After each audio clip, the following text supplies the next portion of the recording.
एक भाई ने अपनी लड़की को 200 रुपए विदा करते समय दिए और उसे विदा किया।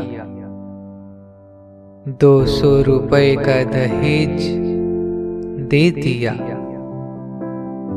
लड़की ने अपने पिता से 200 रुपए उधार ले लिए।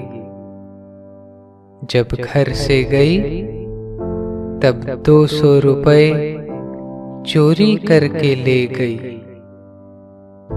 यह चोरी की, वह तो पाप किया। मांग कर ले गई, वह तो उसका हक है जैसे लड़कों का।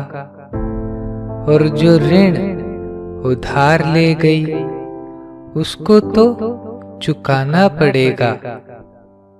इस जन्म में नहीं तो अगले जन्म में। जो चुराया वह पाप हुआ। प्रायश्चित करे तो पाप से मुक्त हो सकती है, किंतु रुपयों का ऋण तो चुकाने से ही चुकेगा।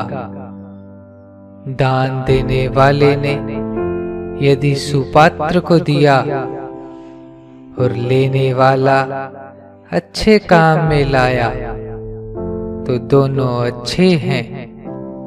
यदि देने वाले ने कुपात्र को दिया और वह बुरे काम में लगाया तो दोनों पाप में भागी होंगे।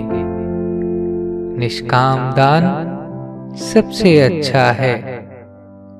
सकाम दान सुपात्र को देने से जिस इच्छा से देवे उसकी पूर्ति होती है। पुत्र की इच्छा से देवे तो पुत्र की प्राप्ति होती है। गीता के 3 अध्याय के 28वें श्लोक में आया है, तत्त्ववितो महाबाहो गुण कर्म विभागयोः गुणा गुणेषु वर्तन्त इति मत्वा न सज्जते।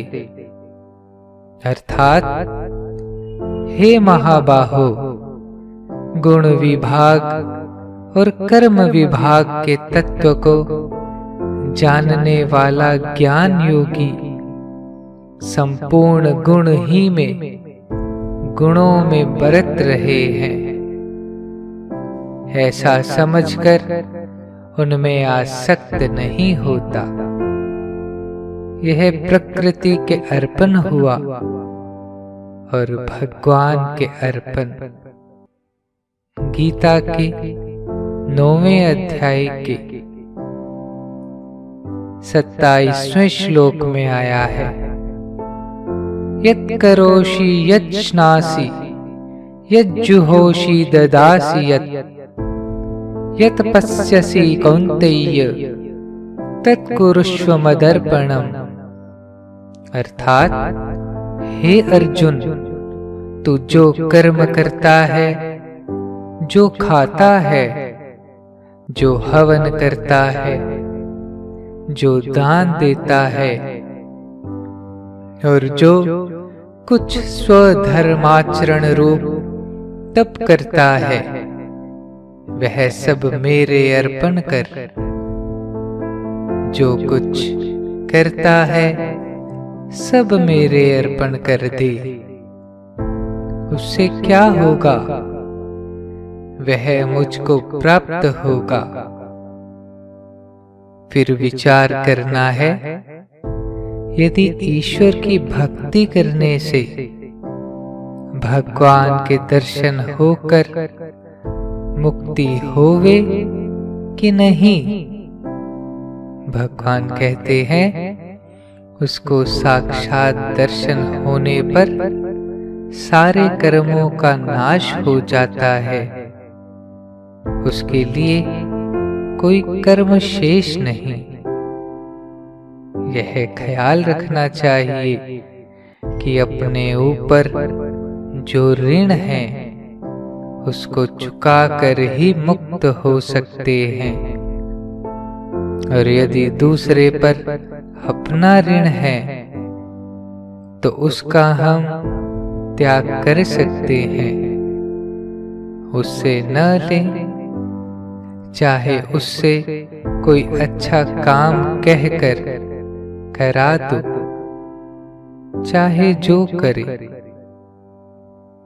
दुनिया में कोई पाप का फल नहीं चाहता, किंतु उसको भोगना पड़ेगा। उससे छुटकारा तभी हो सकता है जब प्रायश्चित करे या भोगे। पाप को भोगने से ही छुटकारा मिल सकता है। पुण्य के फल का तो हम त्याग कर सकते हैं, इसके लिए प्रायश्चित और भोग जरूरी नहीं। यह तो केवल पाप के लिए ही है। इससे सारे ही निकला कि ऋण नहीं करना चाहिए। कोई ऋण करके ऐश आराम भोगता है, वह बहुत भूल कर रहा है। एक मुट्ठी चना चबाकर रह जाना ठीक है, किंतु ऋण और पाप नहीं कमाना चाहिए। ऋण पाप से भी बढ़कर कलंक जैसा है। सबसे बढ़कर बात भगवान का भजन ही सार है। सारे कर्मों को भगवान में अर्पण कर दें। अंत समय में स्मरण से ही उद्धार हो जाता है। कली काल में भजन, ध्यान, नाम जप बहुत बढ़िया साधन है। वैराग्य बहुत बढ़िया चीज है। आसक्ति के अभाव का नाम वैराग्य है। यह भी साधन है। भगवान कहते हैं, अभ्यास और वैराग्य से मन वश में हो जाता है। महर्षि पतंजलि कहते हैं, ईश्वर प्रणिधानम। यह साधन बड़ा कठिन है, किंतु अभ्यास वैराग्य से हो सकता है। भगवान के स्वरूप का ध्यान और नाम के जप से मनुष्य का उद्धार हो सकता है। यही प्रावधान है। यह बात भगवान कहते हैं कि मेरे में मन लगाकर श्रद्धा सहित मेरा भजन, ध्यान, भक्ति करे, वह उत्तम है। तस्मात् सर्वेषु कालेषु। इसका जप करना चाहिए। यह बड़ी उत्तम बात है। इसको कार्य में लाना स्त्रियों को बहुत लाभदायक है। इस तरह से भगवान का भजन करने से बहुत जल्दी उद्धार हो सकता है। नारायण नारायण नारायण श्रीमन नारायण नारायण नारायण नारायण श्रीमन नारायण नारायण नारायण नारायण